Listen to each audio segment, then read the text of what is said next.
آئیں مل کر نیکیاں کمائیں، مستحق اور نادار بچیوں کے گھر بسائیں، ہمارے ساتھ مل کر ان کی شادی کے اخراجات کا بوجھ بانٹیں، اپنے صدقات اور عطیات MTJ فاؤنڈیشن تک پہنچائیں۔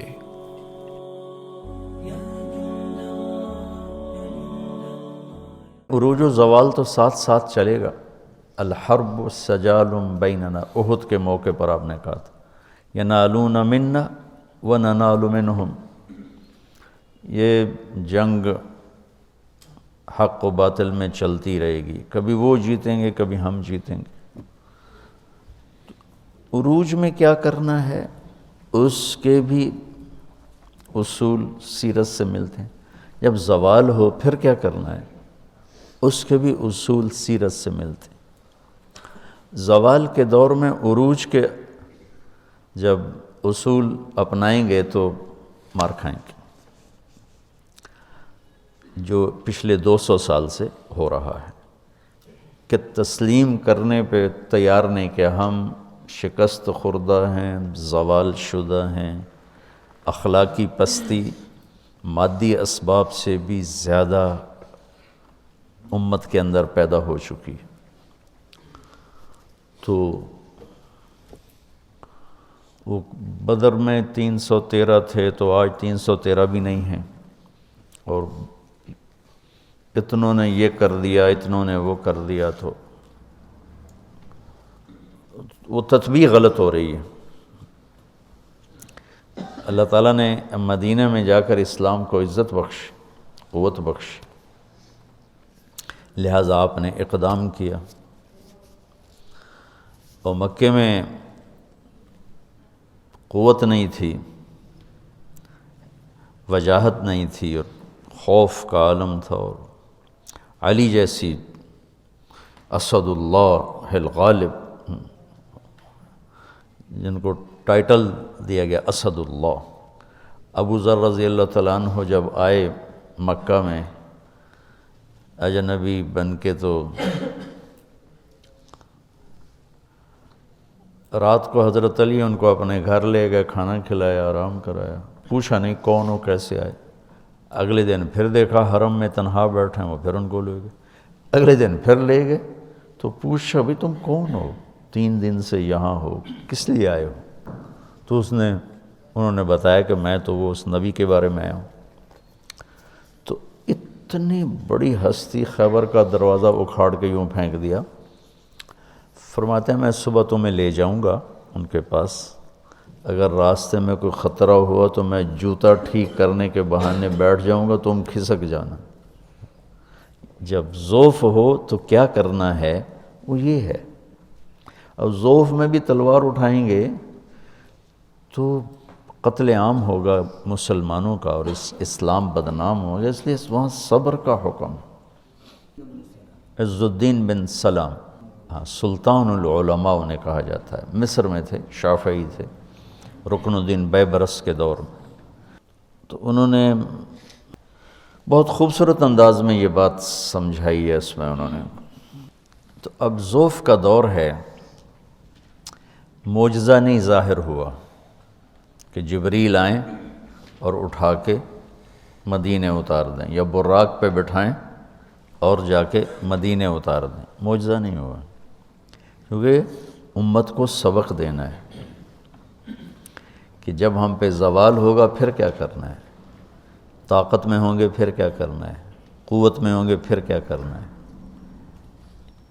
اجتماع قلوب ہوگا تو پھر کیا کرنا ہے، انتشار ہوگا تو پھر کیا کرنا ہے۔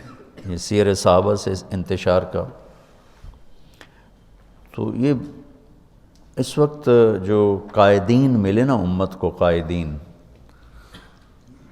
انہوں نے ان سے یہ سہو ہوا کہ امت کو امت بنانے کی بجائے نا، چونکہ 200 سال پہلے مغرب کا غلبہ ہو گیا، اس سے پہلے غلبہ اسلام تھا، تو جتنی تحریکیں چلتی تھیں وہ اصلاح نفس، اصلاح اخلاق، اصلاح احوال کی چلتی تھیں، جو علماء یا صوفیہ جو کوشش فرماتے تھے۔ لیکن جب باطل کا غلبہ ہوا 200 سال پہلے تو ایک رد عمل کی نفسیات پیدا ہوئی، تو باطل کا قبضہ ہو گیا ہے، ان کو نکالو، چونکہ تقریباً تمام اسلامی بلاک جتنے تھے سب پر England, France, Holland, Portugal, Spain یہ قابض تھے۔ تو اس میں رد عمل میں چلی گئے ہماری جو تھی قائد جماعت جو تھی نا، قائدین جماعت، وہ رد عمل میں چلے گئے۔ اس رد عمل میں امت کی تربیت اور اصلاح کا کام پیچھے چلا گیا، اور باطل سے ٹکرانا وہ پہلے آ گیا، بغیر صفات کے اور بغیر تیاری کے۔ تو ہر جگہ شکست ہوئی، ہر جگہ بہت بری طرح پٹنا پڑا۔ جو سبب تھا اسے نہیں دور کیا، جس وجہ سے زوال آیا، وہ تھا دین سے دوری، اخلاقی پستی، یہ اس کا سبب تھا۔ اس کے ازالے کی بجائے ان سے ٹکرانا شروع کر دیا، تو ہر جگہ ناکامی ہوئی۔ پھر جو یہ باطل مغرب نے جو ملکوں کا قبضہ چھوڑا، وہ دوسری جنگ عظیم کی وجہ سے اتنے کمزور ہو گئے تھے کہ وہ قبضے برقرار ہی نہیں رکھ سکتے تھے۔ 1940 سے 1945 5 سال وہ جنگ رہی۔ فرانس کا کتنی دنیا پہ قبضہ تھا، کتنا بڑا ملک ہے، جرمنی نے صرف 5 دن میں پورا فرانس قبضہ کر لیا، صرف 5 دن۔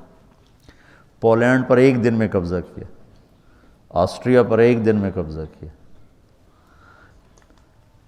تو جتنے ملک دنیا پہ راج کر رہے تھے ان کی جئی تئی پھیر دی جرمنی، یہ گھنٹوں میں فتح کیے۔ تو وہ اس قدر کمزور پڑ گئے کہ انہیں ان ملکوں پہ قبضہ رکھنا ناممکن ہو گیا۔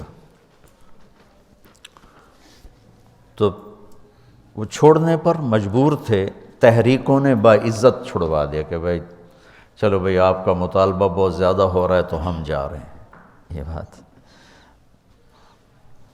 کبھی بھی نہ جاتے، کون چھوڑتا ہے اپنی مقبوضہ جات چیزوں کو، کون چھوڑتا، اس قابل نہیں رہے تھے۔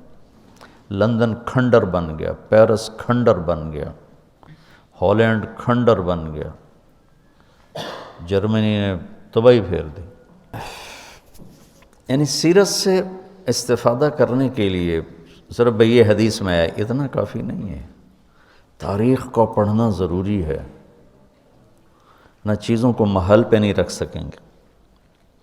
قرآن کا، سیرت کا، تاریخ کا، محل وقوع، جغرافیائی ماحول عرب کا، یہ ساری چیزیں سامنے۔ کتب علیکم الصیام، الف لام ہے نا، ان الصلاۃ کانت علی المؤمنین کتابا موقوتا، الف لام ہے۔ اقیموا الصلاۃ، الف لام ہے۔ آتوا الزکاۃ، الف لام ہے۔ تو فمن فرض فیہن الحج، الف لام ہے، ٹھیک۔ اور دوسری آیت کیا ہے؟ وَلِلَّهِ عَلَى النَّاسِ حِجُّ الْبَيْتِ، تو معرف بالاضافہ ہے۔ جتنے فرائض ہیں نا یہ معرف ہیں، معرفہ ہیں، ٹھیک۔ اور معرفہ متعین ہوتا ہے، نکرہ غیر متعین ہوتا ہے، ٹھیک۔ تو کتب علیکم القتال، الف لام کے ساتھ۔ ہر بندگی کو نماز نہیں کہتے، ہر خرچ کو زکوٰۃ نہیں کہتے، ہر بھوکا رہنے کو روزہ نہیں کہتے، 2 چادریں پہننے کو حج نہیں کہتے۔ ایک مخصوص شکل ہے، ایسی شکل جو اپنی پہچان کروا دے، اس لیے تو اس کو معرفہ کہتے ہیں۔ تو قتال پر بھی الف لام ہے، ہر کلاشن کو اٹھانے والا جہاد نہیں ہے، نہ قتال ہے۔ اس کے لیے کیا شرائط ہیں؟ اس مضمون کو علامہ عز الدین نے بیان کیا، پہلی دفعہ قلم اٹھایا انہوں نے، یہ 7ویں صدی کے عالم ہیں، اور بہت خوبصورت۔ الف لام یعنی معرفہ کی صفات شرائط پوری کر کے ہوئے نا، ایسے تو نہیں جو کھڑا ہو جائے۔ جب یہ عوام کے ہاتھوں میں گیا، نماز ایک انفرادی فریضہ ہے، عبادات انفرادی فرائض ہیں۔ یہ جو جہاد بمعنی القتال، یہ حکومت کے جھنڈے کے نیچے کیا جاتا ہے، عوام اسے نہیں کرتے۔ عوام کے سپرد ہوگا تو یہ نتیجہ نکلے گا جو نکلا ہے۔ تو ضعف کے زمانے کے احکام اور ہوں گے، قوت کے زمانے کے احکام اور ہوں گے۔ لارڈ کلائیو نے 3000 کے ساتھ سراج الدولہ کی 50,000 کی فوج کو شکست دی۔